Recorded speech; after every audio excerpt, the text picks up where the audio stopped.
Bismillahirrahmanirrahim. Assalamualaikum warahmatullahi wabarakatuh. Kita kembali bertemu dalam rangkaian video pembelajaran mata kuliah perencanaan strategis di program studi ekonomi pembangunan Fakultas Ekonomi dan Bisnis Universitas Sriwijaya Madura. Hari ini kita akan melakukan praktikum kedua dalam rangka mata kuliah ini, yaitu terkait dengan analisis permasalahan serta analisis tujuan. Jadi di perkuliahan terakhir kita sudah mendiskusikan, membahas, belajar banyak tentang analisis permasalahan dan analisis tujuan. Jadi dalam pertemuan itu kita diperkenalkan dengan 3 alat analisis, di mana 2 analisis diantaranya adalah analisis permasalahan dan 1 analisis tujuan. Analisis permasalahan ada analisis rich picture atau gambar yang kaya. Jadi rich picture ini adalah alat-alat analisis untuk menyamakan pemahaman, menyepakati permasalahan yang akan dibuat rencananya. Jadi alat ini digunakan untuk menyamakan persepsi, menyamakan pemahaman, menyamakan apa permasalahan yang akan dibuat solusinya, dibuat rencananya.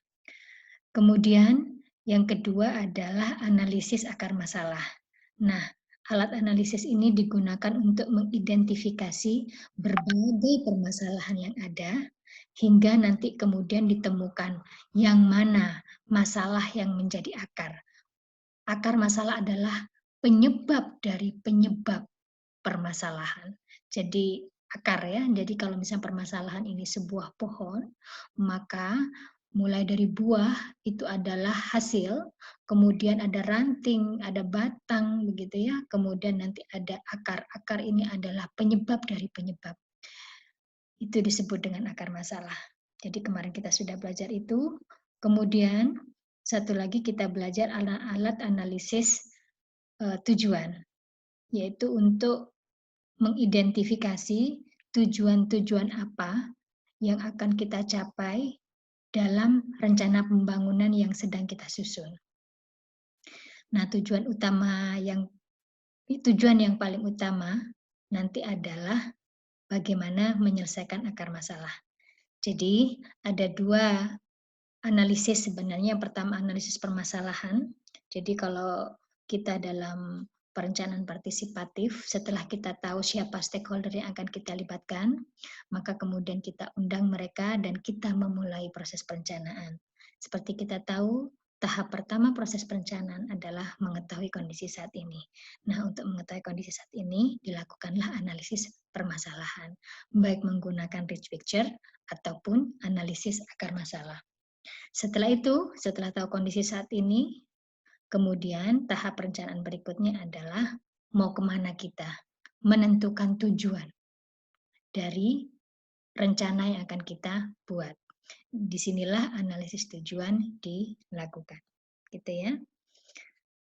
Nah, dalam prakteknya nanti, memang analisis permasalahan maupun analisis tujuan itu harusnya dilakukan bersama-sama secara partisipatif dengan stakeholder yang telah kita tentukan sebelumnya. Namun bagaimanapun tidak kaku.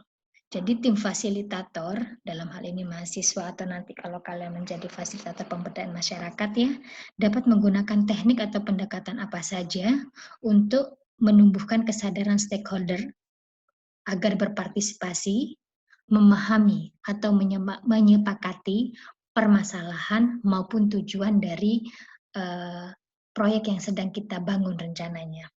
Jadi silahkan. Namun semuanya intinya adalah tetap partisipasi. Bisa saja mungkin sulit mengumpulkan stakeholders, perwakilan stakeholder. Nah, yang bisa kita lakukan adalah tim fasilitator ini bisa tetap mengumpulkan data dari para stakeholder ini, bisa dengan depth interview atau wawancara mendalam dengan beberapa kelompok stakeholder, kemudian tim perencana atau tim fasilitator itu meramu bagaimana kondisi saat ini dan tujuannya. Setelah diramu oleh tim, dilempar kembali kepada mereka. Mereka sepakat enggak? Mereka oke enggak?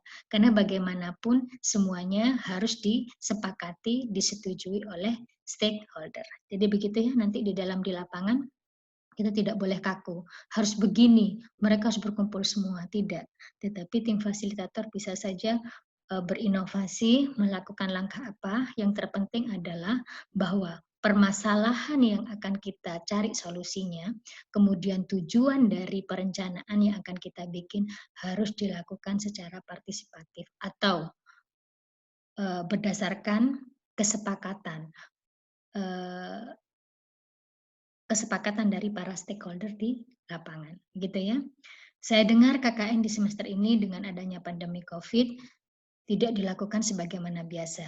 Kalau tidak salah, insya Allah nanti bentuk KKN-nya adalah kalian harus melakukan KKN di daerah masing-masing, yaitu khususnya untuk menangani ataupun menanggulangi dampak pandemi COVID di daerah masing-masing. Nah, saya berharap kalian menggunakan apa yang kalian pelajari dalam mata kuliah ini untuk memahami apa kondisi masyarakat sekitar yang ada di daerah kalian, kemudian merumuskan apa sih masalah utama yang akan kalian cari rencananya, yang kalian akan beri solusinya.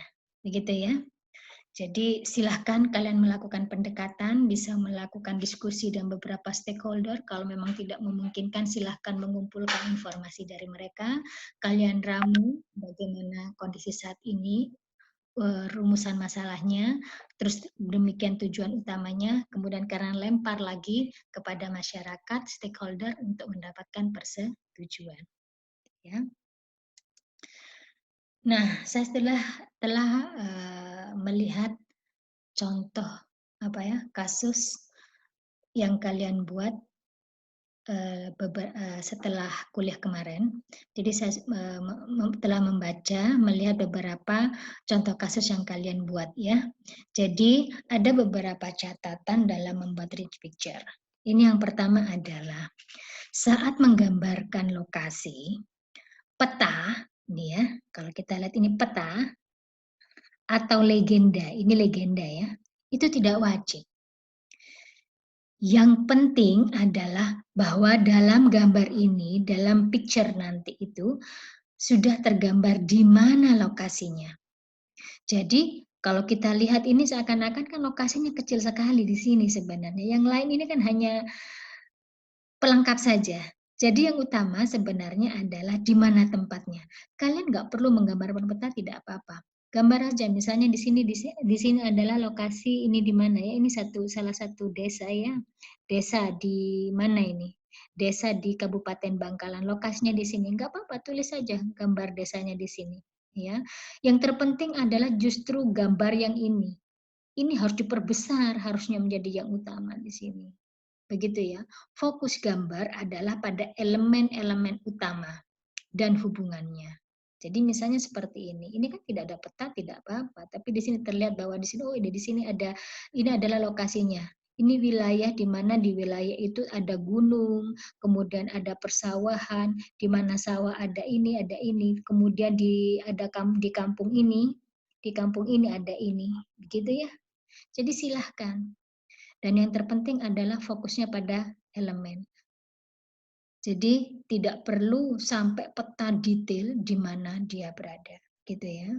Kemudian kalau memang diperlukan, mungkin akan menarik kalau misalnya pakai spidol warna-warni begitu ya, tetapi kalau tidak ya tidak apa-apa. Yang penting adalah bahwa semua anggota tim sepakat atau memahami tentang permasalahan yang akan dicari solusinya.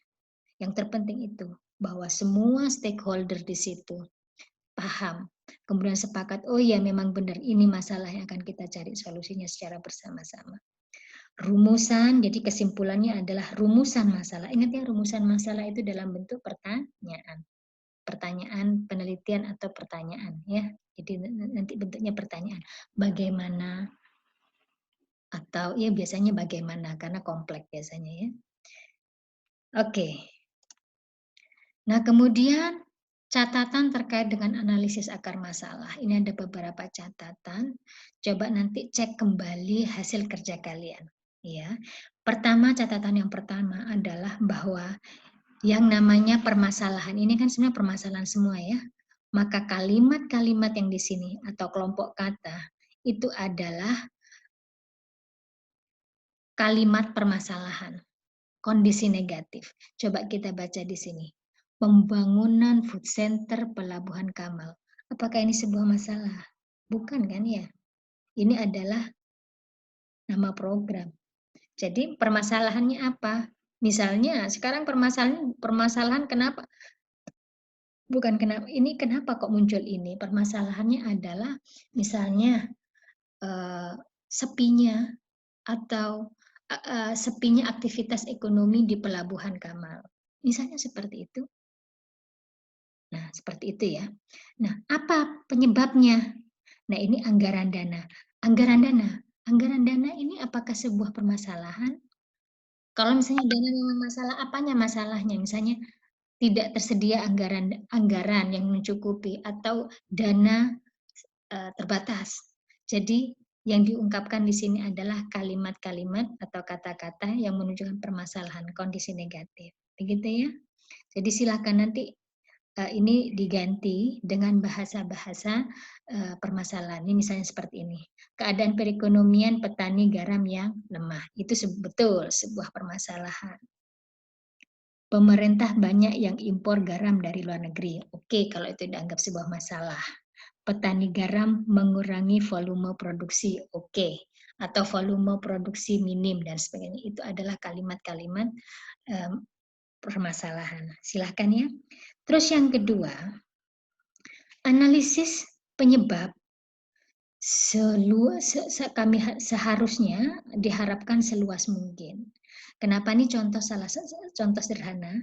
Ini adalah penyebabnya hanya satu. Misalnya kondisi perekonomian petani yang lemah.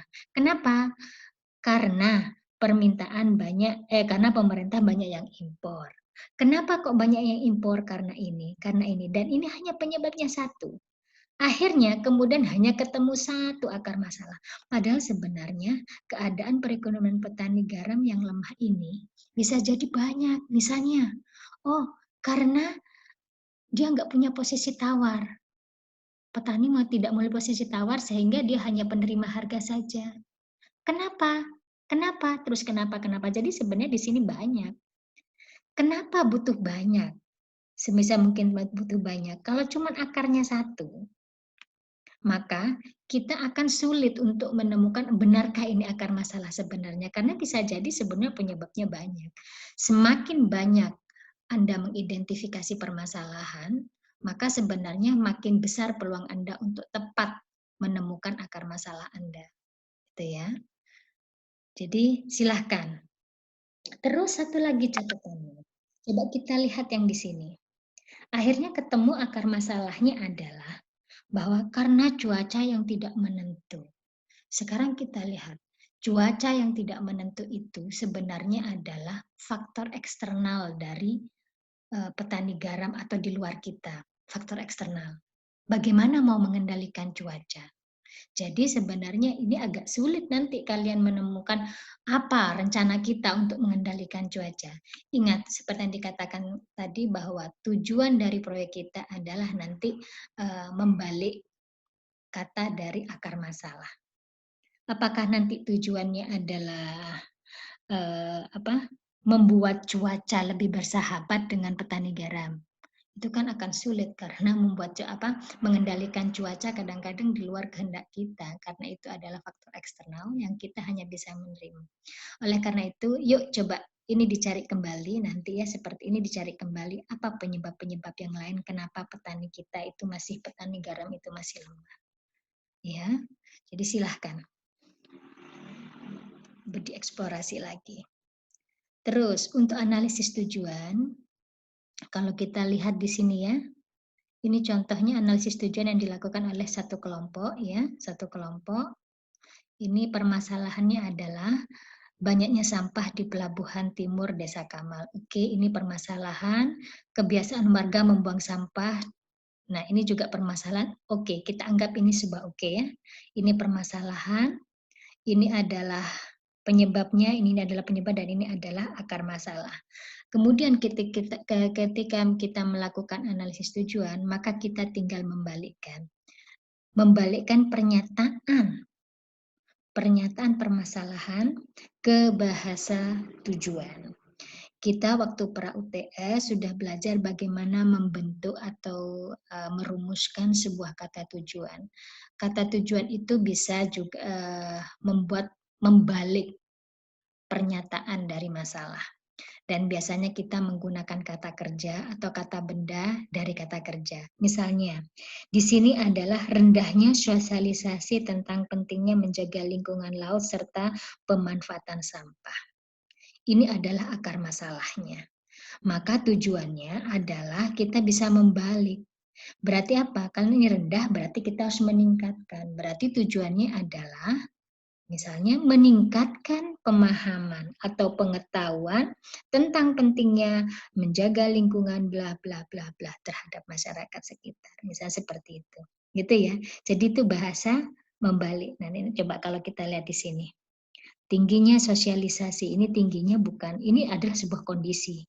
Nah, ini kondisi ini nanti kalau waktu kita pra-UTS kita belajar ini adalah bahasa-bahasa sasaran ya. Tetapi ini adalah analisis tujuan yang ada dituliskan di sini adalah tujuan.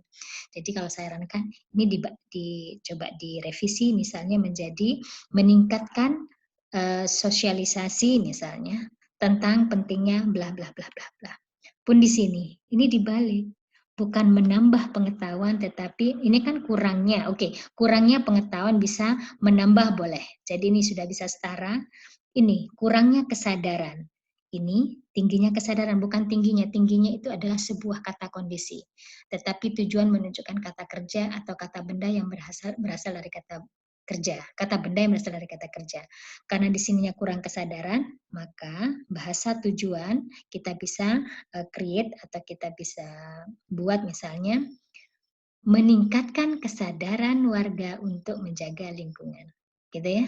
Jadi bahasa-bahasanya mungkin direvisi. Demikian seterusnya. Jadi pernyataan tujuan itu biasanya kata kerja, ya, atau boleh kata benda, peningkatan, meningkatkan menjadi peningkatan. Tapi ya biasanya kalau tujuan itu kita pakai kata kerja ya. Oke. Nah, tujuan utama dari proyek Anda adalah tujuan yang menyelesaikan akar masalah. Jadi, mana? Jadi nanti tujuan Anda ada pada di sini kalau ada 3, maka di sini adalah 3. 1, 2, 3. Itulah tujuan dari proyek Anda. Tapi ini perbaiki dulu ya bahasa tujuannya ya. Jadi ini perekonomian yang rendah. Berarti ini tujuannya adalah bagaimana meningkatkan perekonomian masyarakat setempat. Misalnya seperti itu. Ya, dan seterusnya. Oke, bisa dipahami ya. Jadi logika sederhananya, jadi nanti tujuan utama, ya saya ulangi lagi, tujuan utamanya nanti adalah kalimat tujuan dari akar masalah. Oke.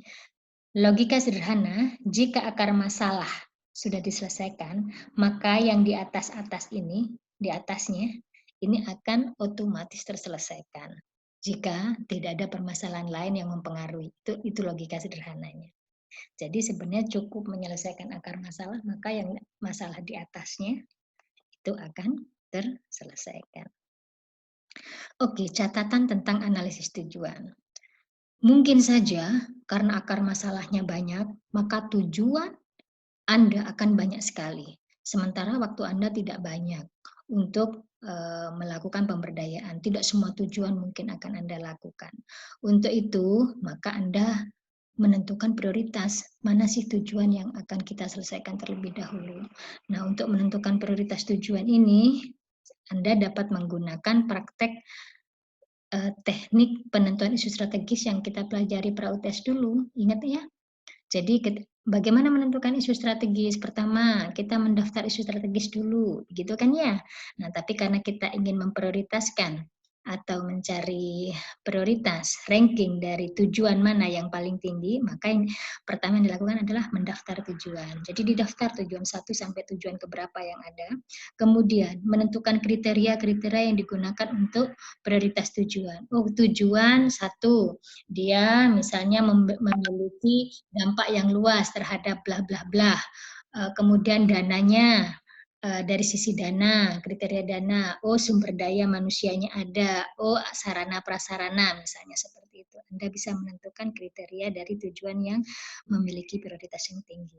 Kemudian menentukan skor tiap tujuan di setiap kriteria, masih ingat ya? Kemudian menghitung total skor per tujuan, yang di mana merupakan penjumlahan skor kali bobot. Ingat ya? Masih ingat ya? Waktu itu saya berharap kalian masih ingat. Kalau sudah lupa silakan dibuka kembali bagaimana menentukan isu strategis ya, metode penentuan isu strategis.